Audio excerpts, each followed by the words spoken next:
Good morning. Thank you for being here and a very warm welcome to you. We're truly honored and privileged to have you here with us today. We'd like to start the Youth and Truth conversation with actually a conversation we had right outside a couple of minutes ago.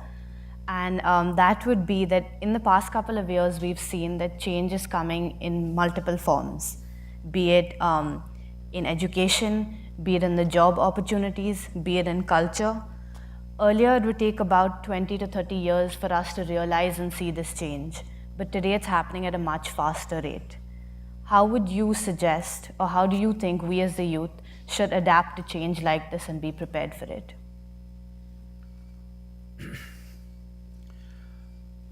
Well,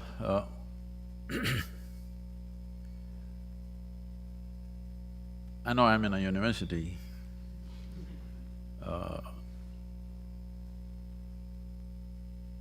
So what I speak is not against it, but this is something, as you said, change is coming much faster. So particularly educational institutions, whether it's school or college or universities, because largely till now, education has been a way of constructing a mindset. Depending upon where you study, everybody develops a certain kind of mindset. A set mind is a disaster. Maybe it is set for a particular purpose and it may serve that purpose. As you said, people are thinking education means employment. Education is not about employment. Employment is about survival. Education is about enhancement of the human being. A time is coming where this will shift in the direction I'm speaking, very shortly probably, depending upon the speed of technological evolution, the speed of change in education has to happen. Well, all of you everywhere these days are talking about machine learning or artificial intelligence. I must tell you, my first experience of knowing that machines can do something like this. I was 13 years of age. It's not like today's 13-year-old who's got already discarded three different, models of cell phone or iPad and things like that. At the age of 13, for the first time, I saw a flatbed calculator, okay?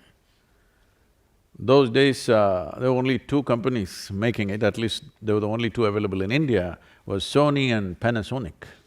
Sony considered very expensive because it was 125 rupees, that means $1.9. Panasonic, you could bargain it down to 90 rupees. So everybody bought Panasonic. So somebody brought this to school and they just did tuk tuk tuk tuk into tuk tuk tuk tuk tuk. I said, immediately my first thought was, why the hell are they torturing me in the math class? Here there's a solution. And immediately my mind went into, why don't they have a machine like this for science and physics and chemistry and history and all the nonsense that they're torturing me with every day? After nearly 50 years or more, now that dream is becoming real. In the next 10 years, children can see there is a machine which knows more history, more physics, more chemistry than your professors and teachers. This is a great time because till now, in the name of education, we've been deceiving ourselves and everybody that memory is intelligence. This is not just in the university, it's gone in the name of religion, it's gone in the name of scholarship, it's gone in the name of various things.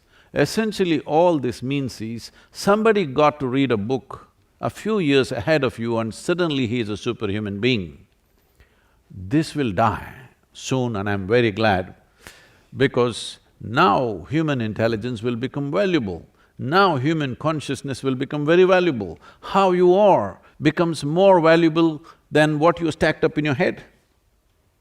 Because a small chip will know more than… your phone can do 10 PhDs a day.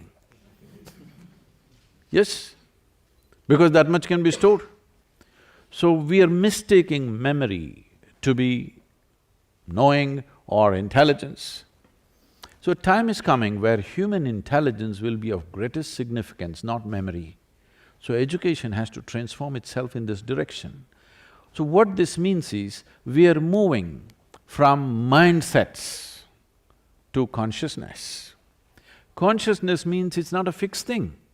It is not just flexible, it has no shape and form. That's where human beings need to go. Educational institutions to take that step first, because for probably last 300 years we've been busy manufacturing mindsets. For example, because we're talking about India here, I think in India, still largely the education was designed by Her Majesty's service, more East India Company, I would say. This education was designed in such a way where the cornerstone of education is obedience, not intelligence. I want you to get this straight. Obedience is the cornerstone of education process. If obedience is the cornerstone of education, this is a recipe for slavery.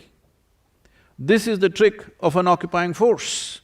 But we're still continuing that form of education for a variety of reasons, whatever reasons. So, the change is compulsory. Change is not an option. Those who don't change will fall on the wayside. Will we allow change to happen in a haphazard way, torturing people, leaving a lot of people out of it? Or will we do it in a planned, focused way and we execute change? Will we execute change by design or by default? This is a big question in front of us. I hope as a generation of people we have the sense to execute change by design, not by default.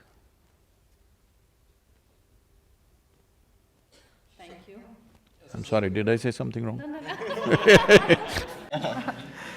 So I tend to follow on the same thing that you mentioned, that the education system needs to be changed to adapt, in the sense that… Why are you copying a question? I'm not, it's not, it's… I'm taking reference though, but I take a note. So on the same note that education system needs to be changed, it's more to say that learning and adapting, it's anyone's life's integral part. You need to adapt with how it's happening around you. Also, Charlie Munger said that human being needs to be a lifelong learning machine. You need to learn every day, every set of your way. But you have mentioned that people or human… Can I disagree with that learning business? You can, you can. That's a view, it's more capitalistic view that you need to keep on learning and adapting what you surround with. See, because your learning is establishing a mindset, now you struggle to adapt. I am not interested in learning. I don't want people to learn. I want people to become in such a way that they're perceptive, that they can see things as they are. Not because of their learning, simply because human faculty has the capacity to absorb a situation as it is if you don't have a fixed mindset. If you see things as they are, according to your intelligence and competence, you will respond. Why should you adapt? You just need to respond. This is the significance of being human, that we are the only creatures on this planet who have the necessary faculty to be conscious and to be able to respond, not to react instinctively. So, this whole process is an ancient mindset of we have to learn so much, what we have learned becomes irrelevant after 50 years, so we have to relearn and adapt. But that, as she said, is going to happen every 2.5 years now. What used to happen once in 50 years is going to happen every 2 to 3 years now. So when it happens every 2-3 years, you establish a mindset, you learn something, you establish a mindset, then you try to adapt to the next thing, you'll go crazy by the time you're 50. But if you keep your intelligence uncluttered and perceptive, you will know how to respond. Okay.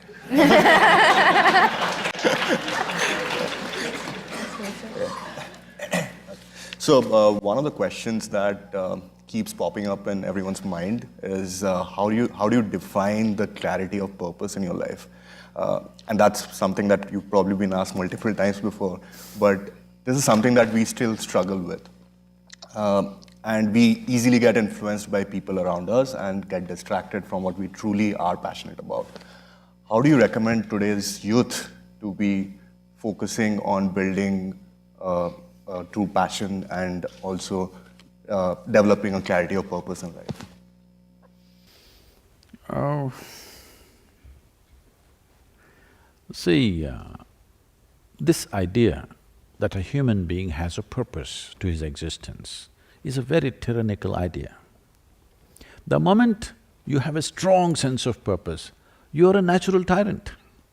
The question is only a question of competence. There are lots of tyrants all over the place. There are lots of Mussolinis and Adolf Hitlers all over the place. Fortunately, they're impotent and incapable. Yes, there are lots of them. Don't think only one was born. There are lots of them. Fortunately, nobody has the capacity or the competence that those tyrants had. Otherwise, there are a whole lot of people with same intention of wanting you to be something other than who you are right now. So if I have a purpose to life, if it gets organized, it becomes a mission. Who the hell are you to have your own mission? You're here, you're just a pop-up on this planet, all right? You pop up and you pop out.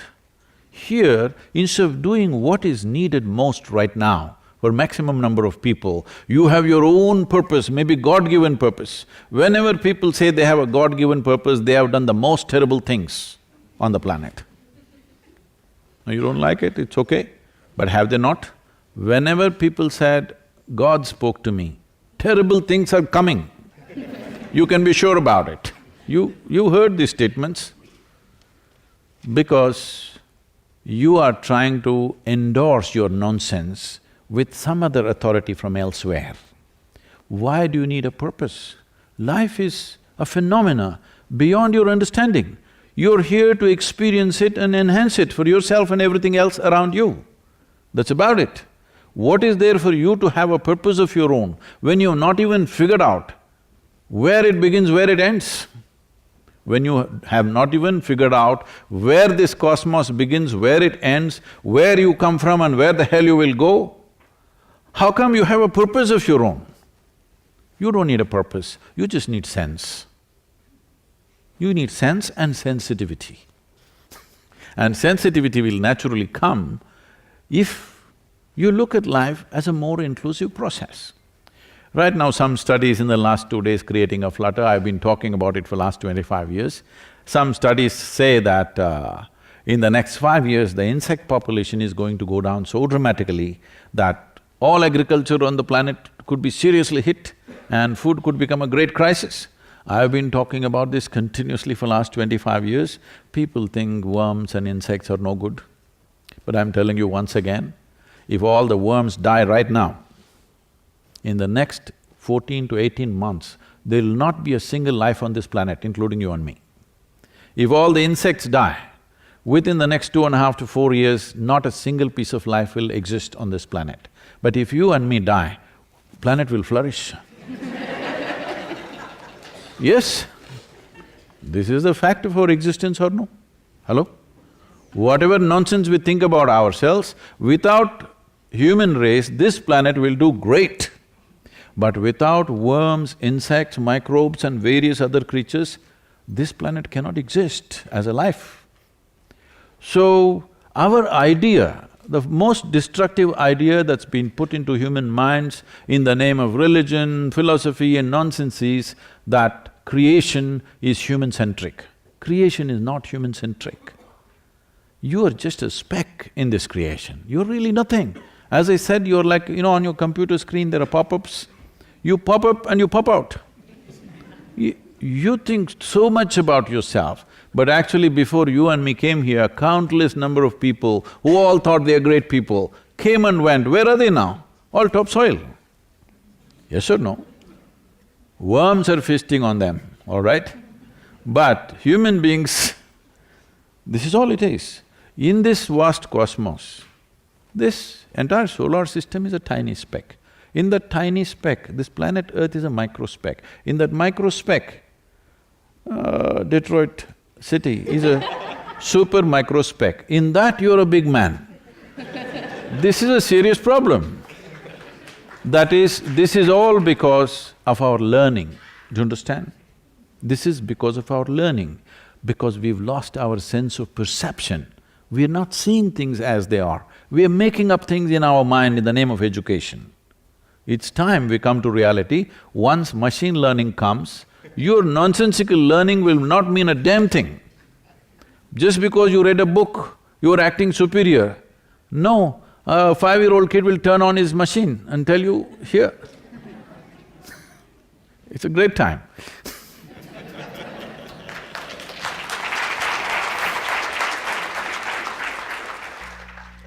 So our next question is more to do with as we graduate from school and leave university and go into the corporate world, a lot of people follow their passion and take an unconventional What do you mean? They get married, is it? They follow their passion and take an unconventional path. My question is, should you do what you love or should you love what you do?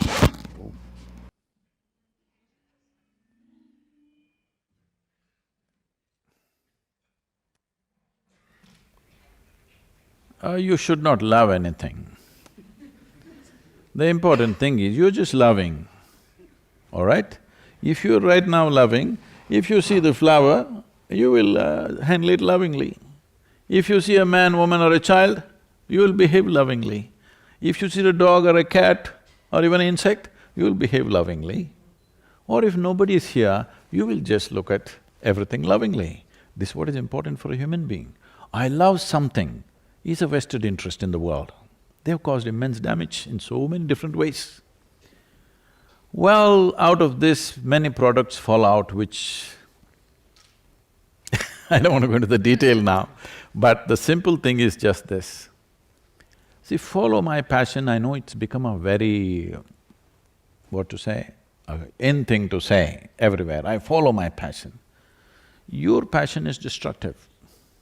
I'm telling you, the important thing is, once you're enabled by education especially, if you feel education has been an empowerment in your life, you must look around, peel your eyes without any prejudice and see what is most needed and do that damn thing. If all this comes because you're trying to extract some sense of joy and satisfaction from the world, you have not understood that human experience essentially comes from within, whether joy or misery, peace or turmoil, agony or ecstasy, no matter what it is, human experience comes from within you. Is that so? Hello? Hello?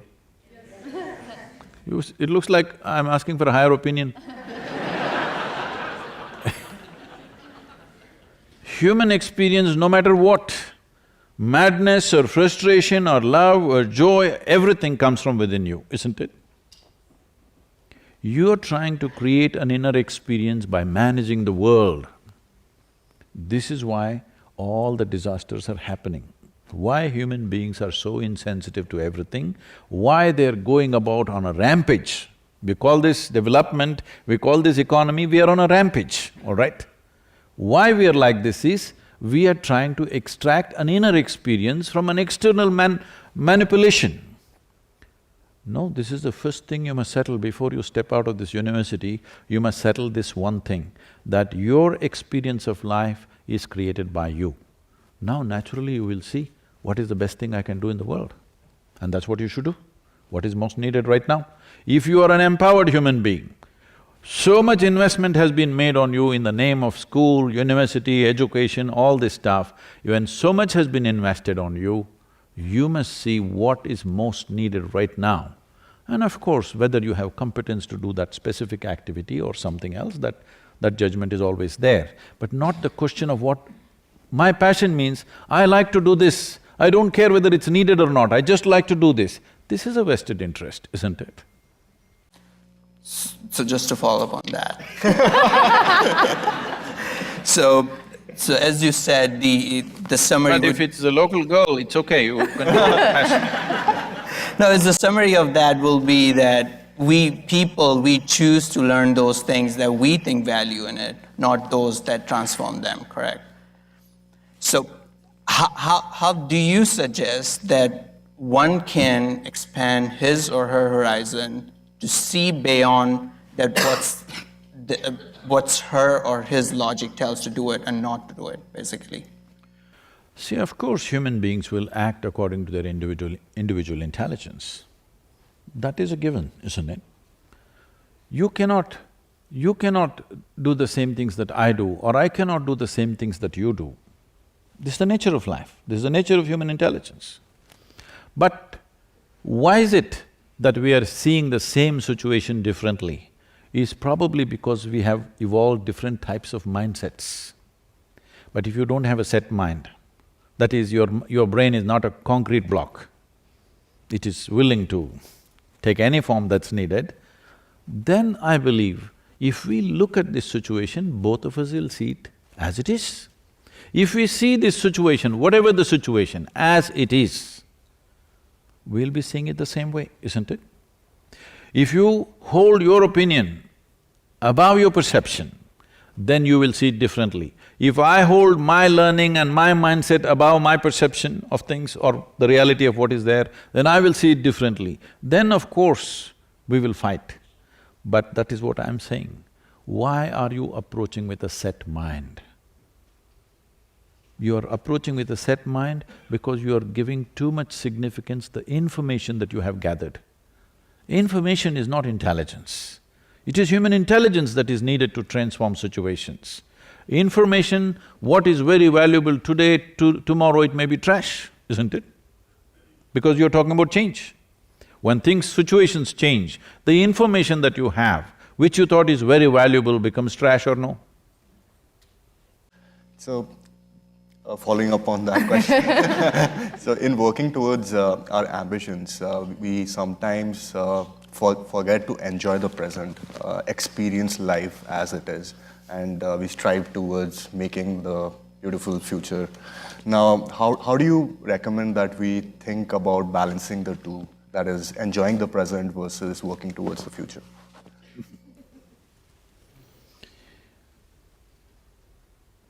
See, there is no such thing as future.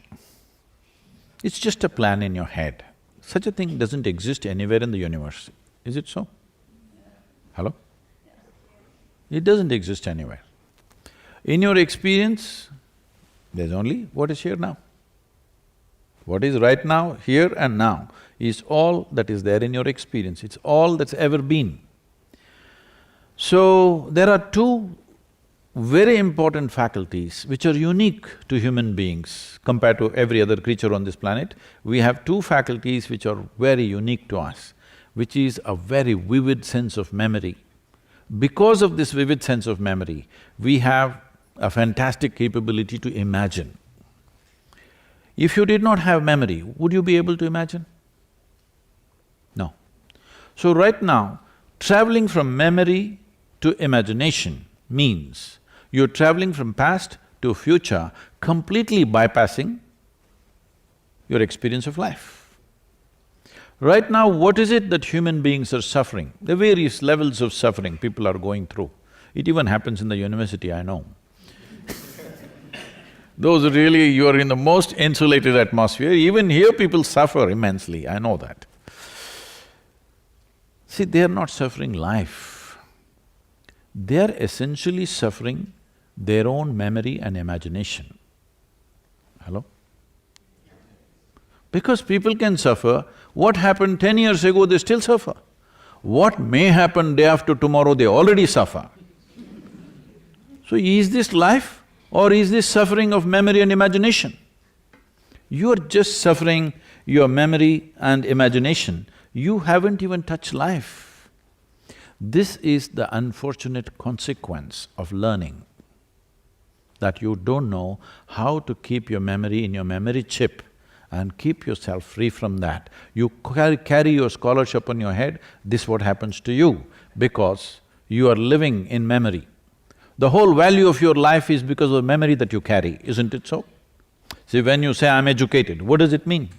That means the whole value of your life is in just the memory that you carry. I'm telling you, in the next 5 years, this will be ridiculous. You must change before that. Those who change ahead of the times to come are the pioneers of the time, isn't it so? Those who change after change has happened are the leftovers. Don't be a leftover, you must be ahead.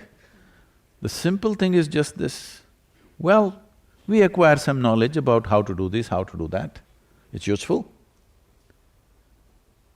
You have lot of phone numbers on your phone.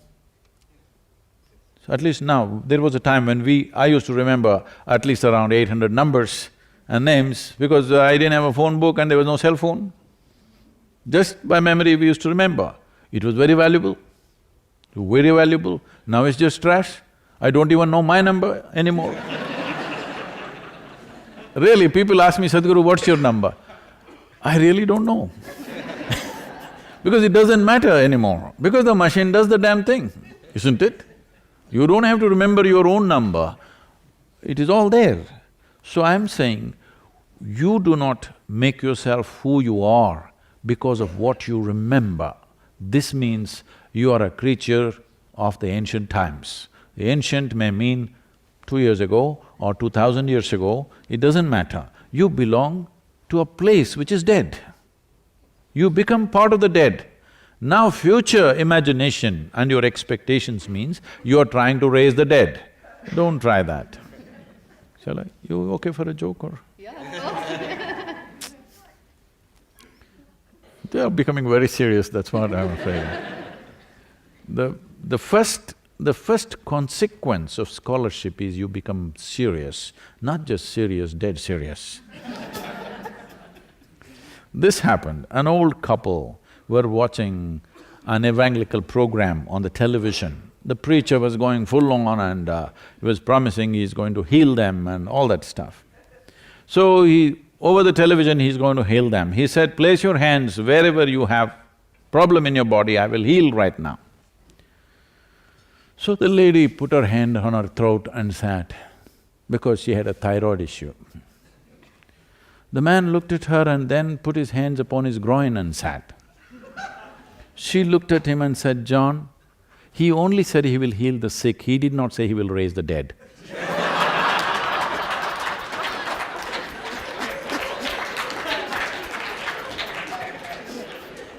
So what you think is your future is just you're trying to raise the dead. From what you know, you're trying to create a future. Don't do that. Because future is the next step. The next step is available to you only if you take this step properly, isn't it so? Hello? Yeah. Do one thing, you skip this breath and take the next breath, let me see. Try and see what will happen to you. This will be the last breath you will take, isn't it? How can you take the next step without taking this step properly? It is the entertainment of the vain to go on thinking what kind of future, what kind of future. No, how well you conduct the present, future is a consequence. This whole problem has happened to education systems, they've all become goal-oriented. I see particularly, I'm sorry, but particularly in management schools, they've become very goal-oriented. What goal-orientedness means is, your learned professor was saying about his mother talking about a mango tree. See, you don't have to sit there and do mango meditation for mangoes to come. You just handle the daily process of watering the mango tree, manuring it, taking care of it. You never thought mango. Mango will anyway fall on your head, isn't it? It's a consequence. Instead of handling the process, you're trying to handle the consequence. We have a business event every November, third week, and over 200 CEOs from across the world come to train for 4 days with us and all that. So last time when they were there, they were asking me, they're running major companies in the world, they're asking me, Sadhguru, we pick the best people in the world. From the management schools, when we identify that they're doing well in the first year, second year itself, we pick them. From IIMs, IITs across the world, we always resourcing them. And we constantly keep not just a bone, a meat hanging in front of them. In spite of that, our organizations don't run as smoothly as yours.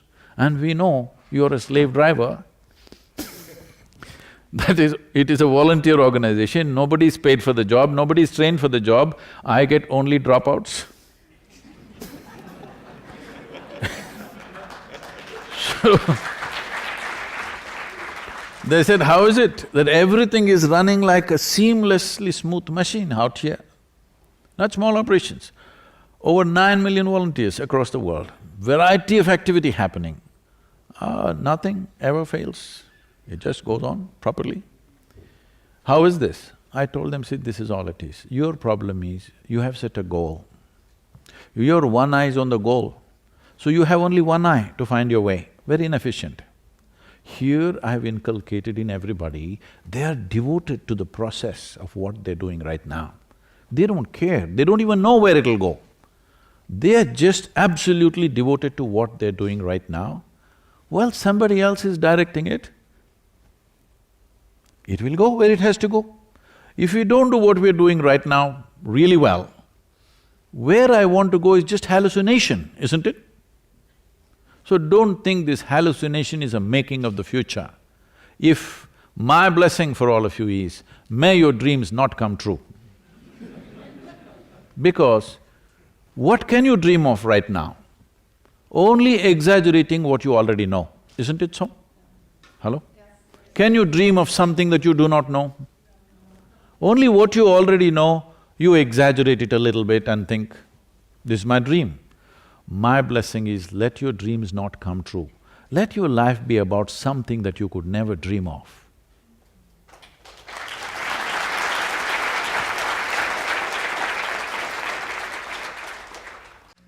So in speaking of this, how does one truly find their values and then eventually stick by their values, or should they even be sticking by those values that they find throughout their life? Values meaning? It could be anything. It's things that you believe to be true. It could be guiding forces. It could be any of those. Morals. Could be. See, for me, my existence… I'm sorry, it looks like I'm contradicting everything. No, that's fine.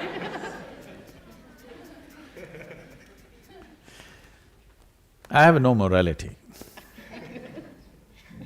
I'm on camera, see? I have no morality. My integrity is a consequence of my humanity, not my morality. People who thought they are morally correct, they have done the most horrendous things on this planet, yes or no? Please tell me. Because of you thinking what is correct, not just to somebody, even to your own children you've done terrible things. Yes, it is true. Parents, teachers, elders, priests, pundits, they have done terrible things to people simply because they think they have a moral righteousness. Yes or no? Why is it morality has become important? Because you put your humanity to sleep. If your humanity is on, what does humanity mean? It's just this. Do you know in your brain, there is something called as a reptilian brain? It is the size of your fist, or maybe it's the size of a crocodile's brain, that kind of brain you have. And there is also cerebral cortex, which is what makes you human, which is what gives you various sense of being something different from other creatures. What this humanity means is, these days probably you're not seeing this because dogs are all leashed. But if you leave the dogs around, you will see they will go about peeing all over the place. Not because he has some urinary issue. He is building a pea kingdom. Because his entire existence is about a boundary. Always he's thinking about his territory, his boundary. So those men and women who are operating from that part of their intelligence are always thinking of boundaries. But essentially to be human means you move to the other dimension of intelligence where it is always looking at how to break all the boundaries. Fundamentally, you look at yourself and see, no matter where you are, you want to be something more, isn't it so? Hello? If that something more happens right now, what? Something more. We can go on like this. So how much more do you believe will settle you for good? If I make you the king of this planet, will you be fulfilled? Don't look at me hopefully, I will not cause… I'll not commit such a blunder. If you become the king of this planet, will you settle for good? No, you will look at the stars. You would want the solar system, you want the galaxy, you want the Milky Way. Yes or no? Because there is something within you. This is only instilled in a human being, I want you to understand this. This is essentially a human quality that you want to expand limitlessly. Maybe right now you're approaching it in a constipated way, which is called as ambition. Ambition means you're longing to become limitless in a constipated manner. You know what's constipation? It happens little by little. So this is what ambition is. Why do you have an ambition? You don't need it. What you need is an active, dynamic intelligence and an active, dynamic body which supports that, and you have understood your experience of life is always created from within you. If you know and you are creating the nature of your experience, would you keep it miserable or blissful? What's your choice for yourself? No, what you want for a neighbor may be debatable. What you want for yourself is 100% clear. You want it to be in the highest level of pleasantness, yes or no? Yes. For yourself. So if you are joyful right now and you're alert and dynamic in your intelligence and active in your body, what will you do? What will you do? You will work for some silly idea in your head, or will you work for something that's absolutely needed? Because you will perceive life as it is. Right now, you may call it ambition, you may call it passion, you may call it desire. All you're trying to do is squeeze a little bit of juice out of this planet. That's all. You're trying to somehow find some satisfaction, fulfillment, joy, love from the world. I'm telling you, please pay enough attention to yourself and see, if you want joy, if you want fulfillment, if you want peace, if you want love, if you want ecstasy, it can only happen from within you. Yes or no? Yes. If this one thing you settle, world, each one of us will deal with it to the best of our ability, but this is the fundamental ability of the human being, that we long to breach all boundaries. If you are some other creature, always you want to set up boundaries. If you sit here and if you have no sense of boundary, of this is my friend, this is my enemy, this is a stranger, this is an unknown person, this is my family, if you do not have such things, if you looked at everybody in an inclusive way, because your boundary is not here, it's limitless or no boundary, if you looked at these people and acted according to your intelligence, would you do something wonderful? Hello? This is your humanity. Your humanity cannot be caged. Your animal nature can be caged. We have evolved over 1,000,000 years, but evolution still is by choice. You can either take a backward step or a forward step. If you take a forward step in your evolution right now, that you understand, what this is longing for is to become limitless, not to become rich, not to become powerful, not to own something or something. You want to be limitless because these are the boundaries.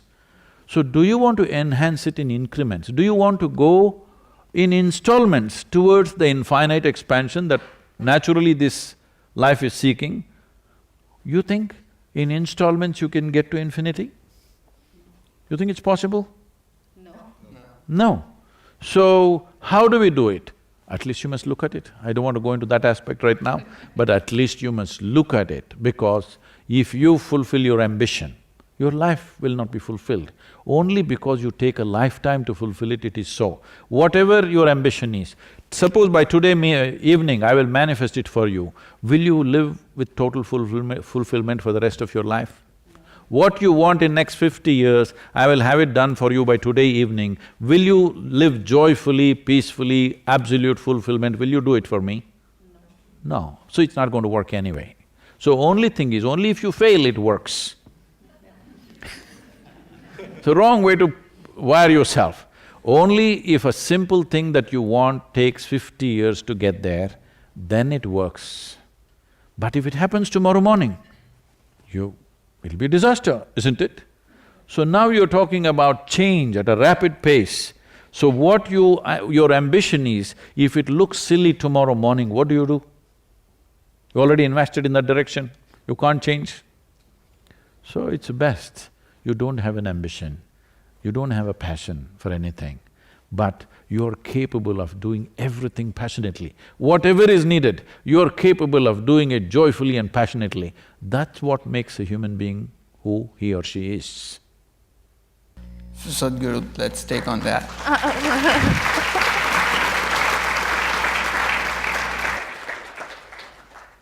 So let me ask you that.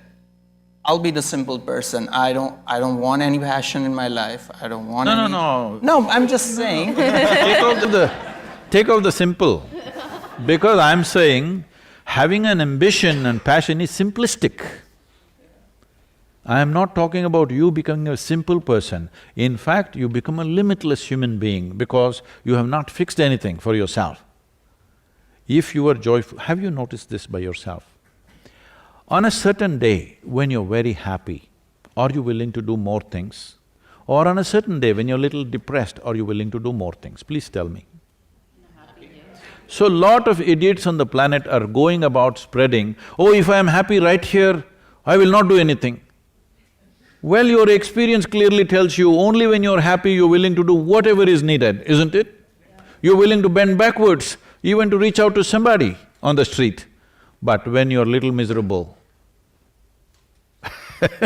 you are nasty to everything around you, not willing to do anything, you would like to just lie down and sleep, isn't it so? So where does this thing come from, that if I am joyful and I'm in a very dynamic state of intelligence and physicality, that I will become a simple person? No. The question has to be asked that, okay, I don't have to have passion at this moment or any ambition. I just want to live my life at my fullest.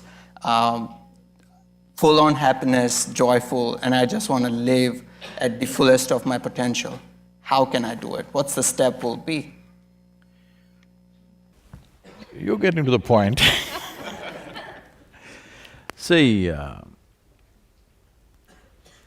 most fundamental thing that needs to change in our understanding of this is, when you say full-on experience of life, first thing is to understand that experience of life, no matter what is the experience, of pleasantness or unpleasantness or agony or ecstasy, only happens from within us, isn't it? Yeah. So, if you take charge of this is what is creating, this is an experience-creating machine. Yeah. Everything you look at it, oh, you love this person, you hate this person, you're angry with this person, you like this person, you dislike this person, everything is happening from within you, isn't it? Do you know that people who you think you cannot stand, somebody thinks he is the most wonderful person? Yes or no?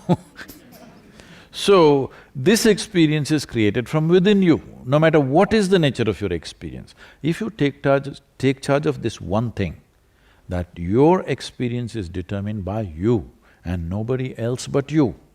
If this one thing happens, then don't worry, rest will happen. To what extent? To the fullest extent possible that our intelligence, our capability and the times in which we exist, this is very important. People think they are doing everything by themselves. No, the times in which we exist is important. Depending upon… the time should allow us, right? Suppose you came here 1,000 years ago and you talk about artificial intelligence, they would bury you. Yes or no? So, it is the times. So, the times should be conducive that it allows us.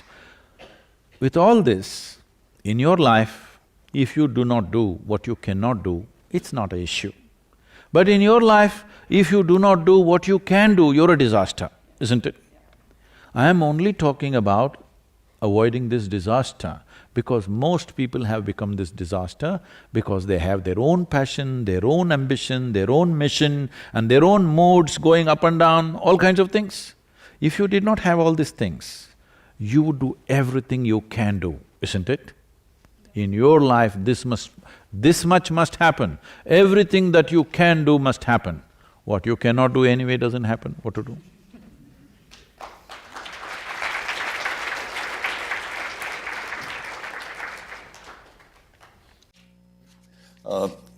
Changing topics a little bit, since this auditorium is full of Indian expats, so one of the questions that we wanted to ask is, how do you recommend that we, the Indian youth here in the US, start thinking about contributing back to India while they are living their American dream? Because these two pursuits are very diverse and they might not coincide. These two nations that you're mentioning, in many ways, in culture, in geography, in economics, are at two different spheres altogether. One is a new nation, hardly 200 years old, little more than 200 years. Existence of United States of America, maybe 200 years old since independence, but really it is only 100 years or 120 years where really in a focused way they started building this nation. When you talk about India, for us, recent times means 5,000 years. In India, people in their conversations, they say, you know what happened recently in our history? They're talking about 2,000–3,000 years. So these are completely two different ways of looking at it. There is immense value to both, immense. Because of the newness of their existence, the American people, I'm not talking today, when they came here and they trying to figure out in a new land what to do, they did whatever was needed for their given situation, for them to go on. Where individual aspiration was the main thing. Nobody thought of a nation when they came here. They were only thinking of their own ranch or whatever they call it, a piece of land. They thought they have broken away from the nation of being England or Scotland or Ireland or maybe even Germany and France and wherever they came from. But largely these three nations probably to begin with. They really thought they have broken away from the bondage of nationhood. That's what the debate is still going on about the right to bear arms, because people did not think they're going to make one more nation which is so tight like England of that time. They thought they're just going to live here free. But slowly, for practical reasons, one understands, without organization, individual enterprise slowly will work against each other. If we don't have a war, we will have a family feud. Family feuds in this country were like wars, isn't it? It went on and on for generations. Because it is the same thing. Somewhere you have to fix the boundary. Still human beings have not come to a place where in this world we can simply live without a boundary. We've not come to that place. At least those who claim they're educated, at least in your minds and hearts, you must remove the boundaries. Geographically, still there are boundaries, we cannot remove those boundaries. If you suddenly remove those boundaries, there will be a total upheaval of things. So having said that, India as a land is like running into thousands of years, which gives people a sense of timeless existence, where our way of doing things have always been never about individual aspiration, simply what is inclusive and happening, because always we remember, you know, in many Indian homes, this is very hard for American people to understand. In Indian homes, many of them have kept records of 60, 70 generations of people, their names. My grandfather's name, 60 generations ago, 70 generations ago, they got names written down in the books. So, their sense of existence is very different, which is changing dramatically now. As a part of this Youth and Truth, I've been going to all these universities. Recently, when I was in Delhi 5 days ago, they were asking me, Sadhguru, when you were a youth, how things were, what were you thinking? And today, how the youth are. What do you think is the difference? I said, one stark difference I see is, we were always thinking of a revolution. How to change this country, how to do this, how to do that.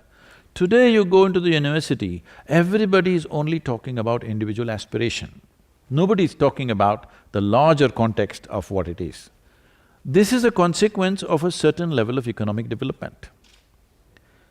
When the country was at a certain status of development, when I say certain status of development, in 1947, when the British left India, the average life expectancy of an Indian was 28 years. Today, it is 69.7 years or nearly 70 years. This is a huge change. When average life expectancy was 28 years, naturally, we were thinking revolution, how to change this. Something needs to happen dramatic, otherwise it's not going to change.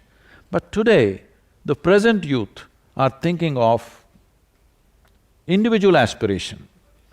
So people look at this as, oh, is this not a bad thing? I said, no, it's a very good thing. Because if all individuals in a country are doing well, the damn country is doing well, isn't it? Hello? So, these are two different approaches. What America thought of individual enterprise and, individual aspiration, probably in 50s and 60s, post-World War II, now India is beginning to think in early 21st century. This is a natural consequence. This is one thing. This is one thing which will be troublesome for nations which develop in a big way without individual aspirations being accommodated. So nations which developed rapidly, in a short span of time, using a stick. Stick works very well when people are poor. The moment they do well, if you use a stick, they will turn back and bite you. Yes, this is the nature of a human being. When he is desperate, he understands a stick will drive all of us in one direction and something will happen. If you all scramble in one direction, something good will happen to me also. But once that scramble is over, then I'm thinking of my own individual aspiration. Now the trouble comes. That trouble is coming wherever development happened too rapidly because of a forceful way of doing things. This is the good thing about India. Professor Krishnan said that it's a chaos. Well, it is a chaos only for an external viewer who doesn't understand our existence. We would be fully… we would get thoroughly bored with too much order. We like that. We're driving on the street, suddenly an elephant comes. Really, we like that.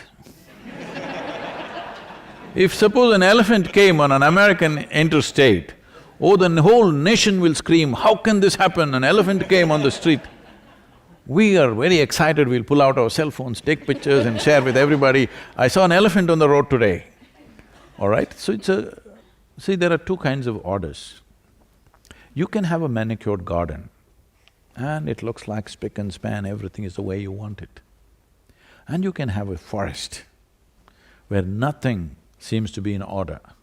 But if you take away your hand off the manicured garden for just 3 months, it will be nonsense. But forest, for a million years it's existed, obviously it's a better order.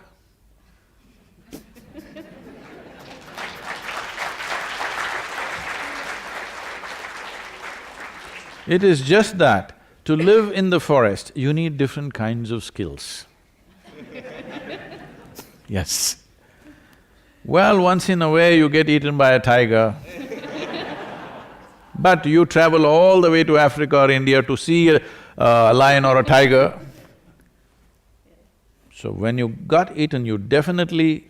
you did not enjoy the wildlife, but you saw it for sure.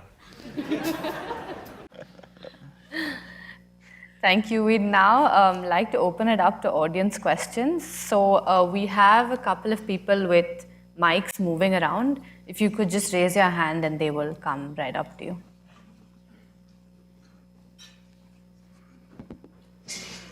Hope I'm not too abrasive for the university. So, for speaking.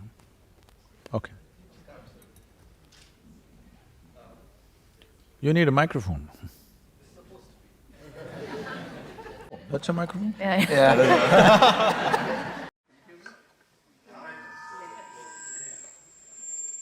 It's a grand marketing idea, but not technologically not good to do that.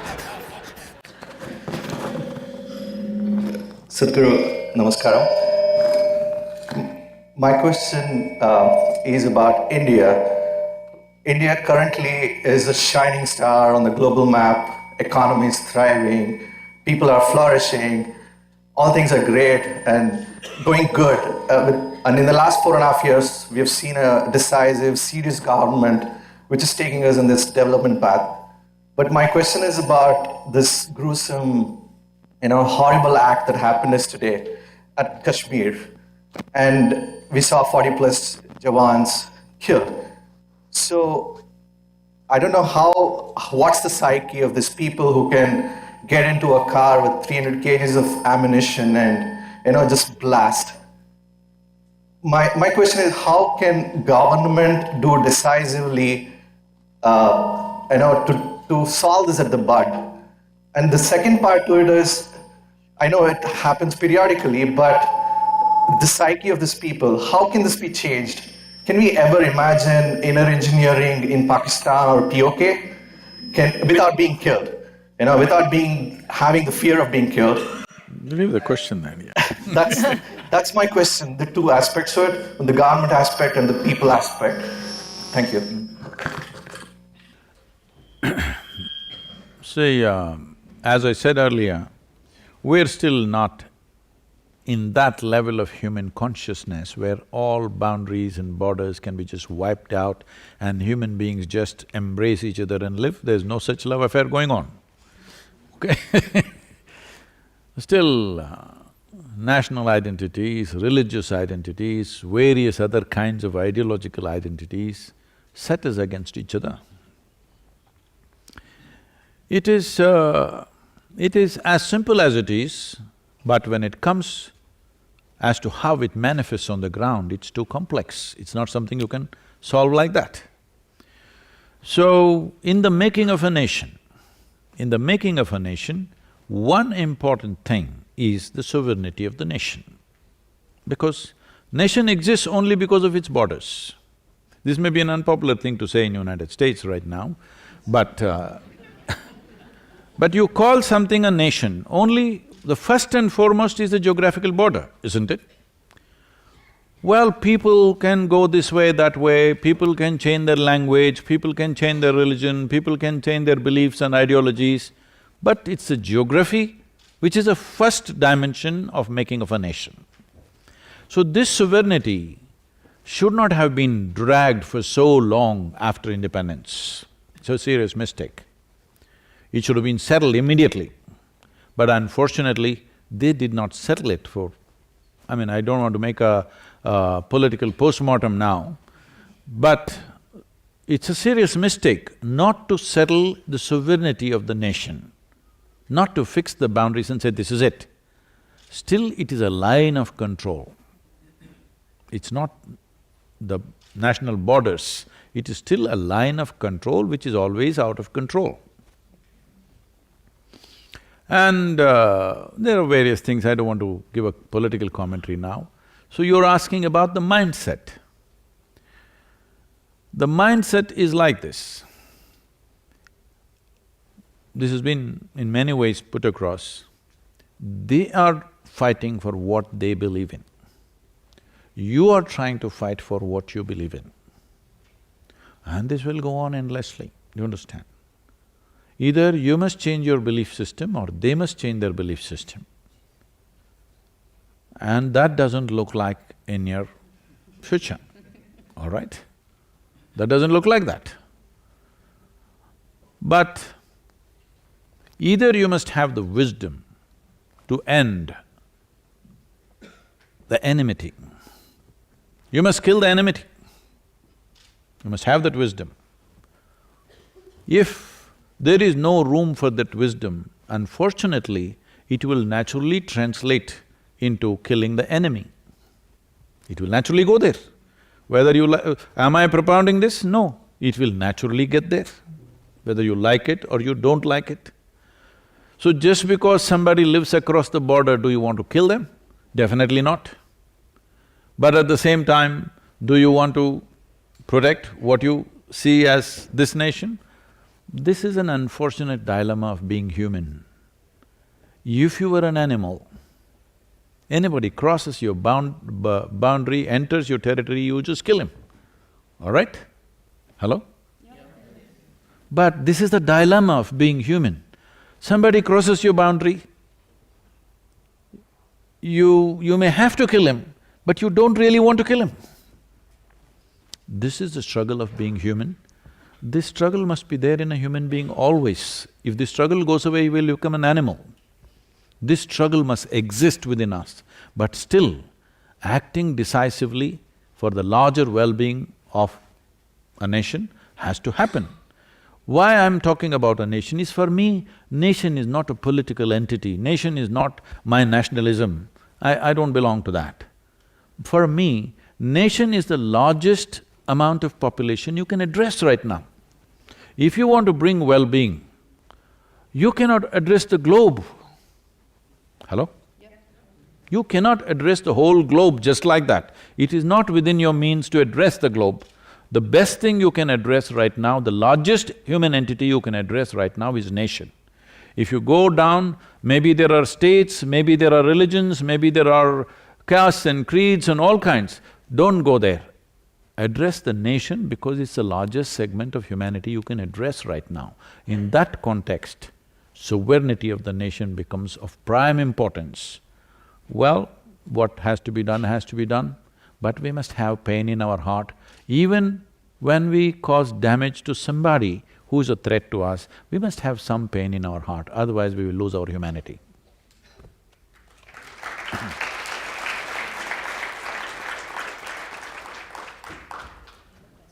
So I'm just saying, when retaliatory action happens, don't do this. We must… unfortunate, it must be done, but we must have some pain that we have to do these things.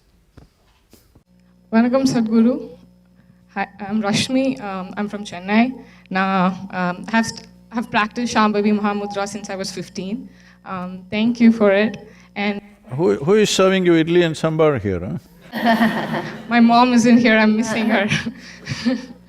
So, my question to you is, since I've come here, I had to explain my way of upbringing, my culture, or the way I do certain things.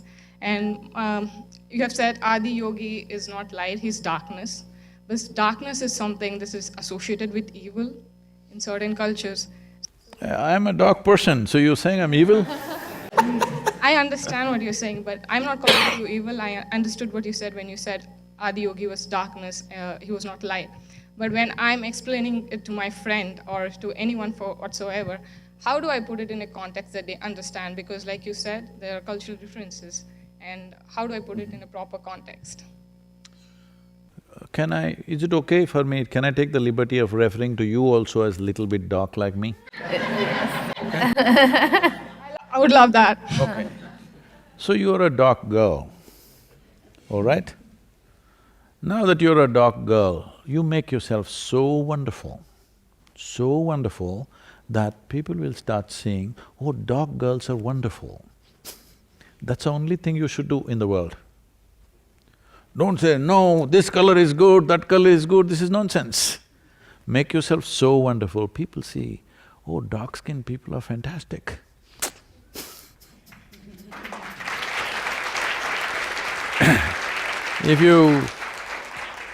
If you try to do your Chennai in Detroit, that's not fair. No, I'm not mentioning fair as a complexion. Not fair because it's It's important that your culture and your way of doing things is as important as anything, but it's very important when you come to a new land, you don't try to impose that, you only keep it as a, we have a flower pot, but all the seats are occupied by human beings. But if we keep flower pots on all the seats, that will be meaningless, isn't it? So you must keep your culture like a flower pot, alive, always, colorful, alive, Chennai, all right? But don't try to make everybody do the Chennai stuff. This is Detroit. All right. So, isn't it fantastic that people who lived in different parts of the world are so different? Just imagine if everybody was same, you would want to go to another planet. Isn't it so fantastic? From one place to another, they're so different. See, this is the uniqueness of India. If anybody, very different kind of people come, Indians get very excited, different. But in most other cultures, something very different means they become defensive. This must change. You must be excited about the difference, not fearful about the difference. The fear about the difference comes from the crocodile brain in your head. The excitement about everything different comes from being human.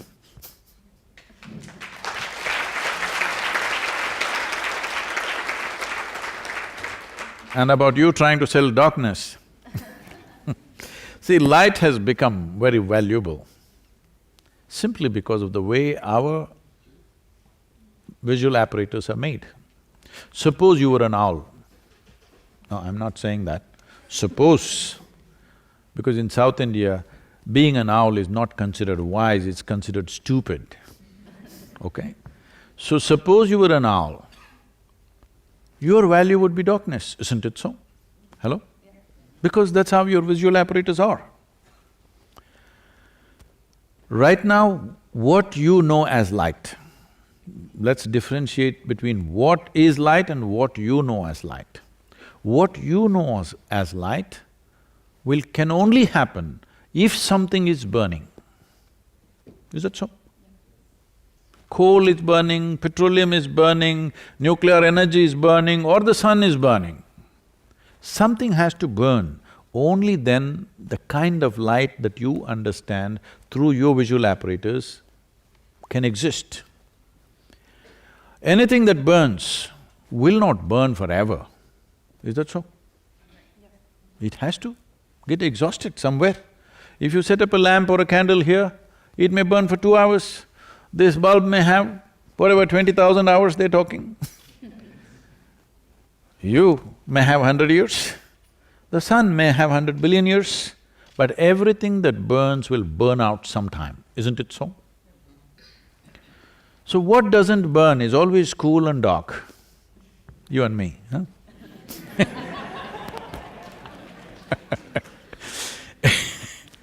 So what doesn't burn is always cool and dark, there is an eternal character to that. So, out of this wisdom, we said in yoga, when we talk about the divine to a beginner, we refer to the divine as light, divine light. Once one advances in their experience of life, we refer to the divine as darkness.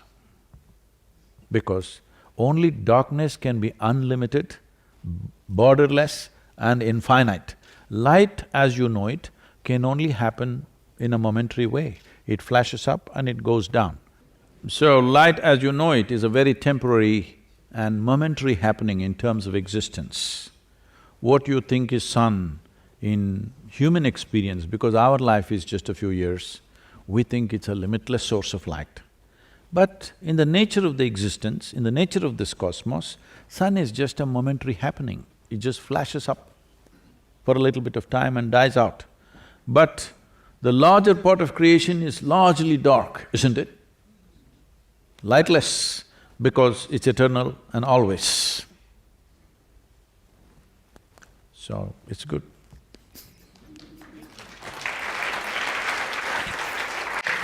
We have time for one last question.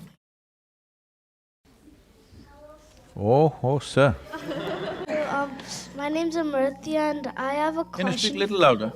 I have a question for you. Yes, sir. My question is, why do people lie all the time?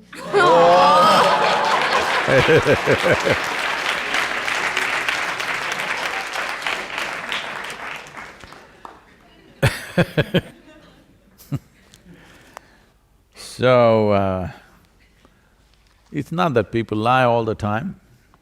You may be just in some bad company right now.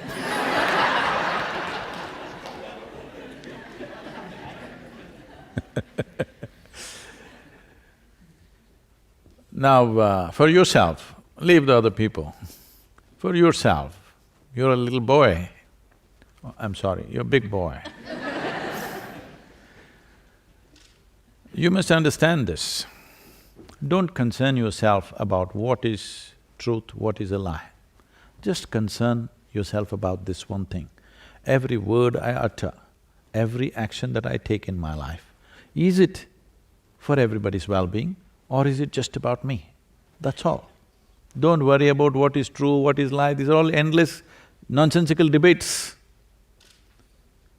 Just concern yourself about this, whether everything that you do is inclusive or exclusive. If you just fix this one thing for yourself, then you don't have to worry about anything else.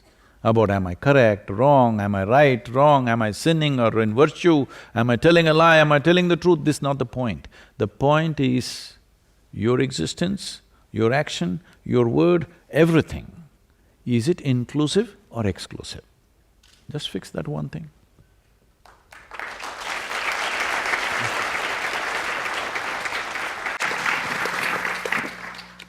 Thank you so much for taking the time out to be at the Michigan India Conference here with us. It was truly an honor to have you, and I'm sure all of us will leave with a different light and having thought about everything that you've said. Thank you very much. Thank you, Sadhguru, for such an engaging and inspiring conversation. Take care. Hey, man. Thank you.